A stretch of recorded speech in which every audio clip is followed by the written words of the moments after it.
Only on 9, a man says he was promised the American dream after fighting alongside U.S. soldiers in Afghanistan.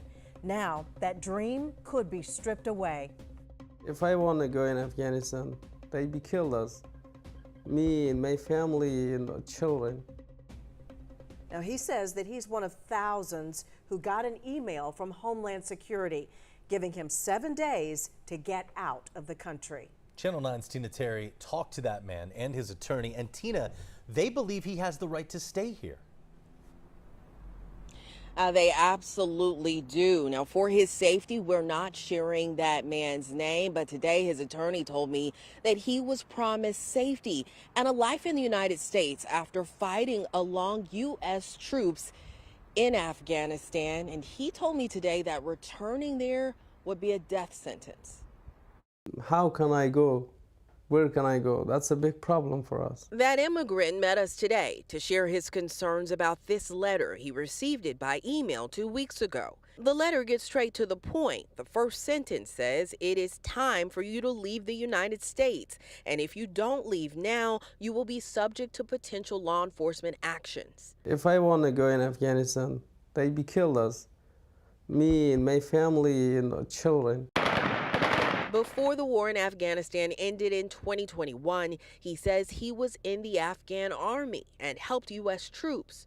He was one of thousands who rushed to the airport in August of that year, trying to get on a plane to get to the U.S., but chaos at the airport in Kabul left him and his family stranded. He kept hope alive for years, living on the run in Afghanistan with his family and 3 young kids until he could secure passage into Iran and then into Brazil. From there, he made it to the U.S.-Mexico border in 2024 and used a program called CBP-1 to get into the United States. Attorney Ursula Bonar says she's advised him to remain in the country despite the letter. He's a legal immigrant. He entered the United States legally. He was given permission to be here, and he was well within the time frame that his permissions were given.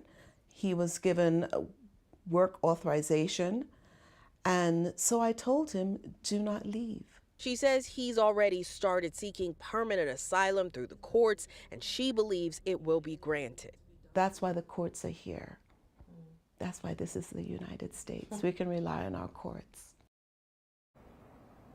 And that attorney also told me today she believes that email was sent specifically to people who entered the country using the CBP-1 program. I did reach out to the Department of Homeland Security today to find out more about that email. I'm waiting to hear back from them. But in a news release posted to the website earlier this year, the department director blamed the Biden administration for exploiting the CBP-1 app, allowing more than 1 million people to enter into the United States, they say, illegally. Reporting live from South Charlotte, Tina Terry, Channel 9 Eyewitness News. It sounds like the type of situation for which asylum was created. Tina, I know you'll let us know what happens with him. Thank you.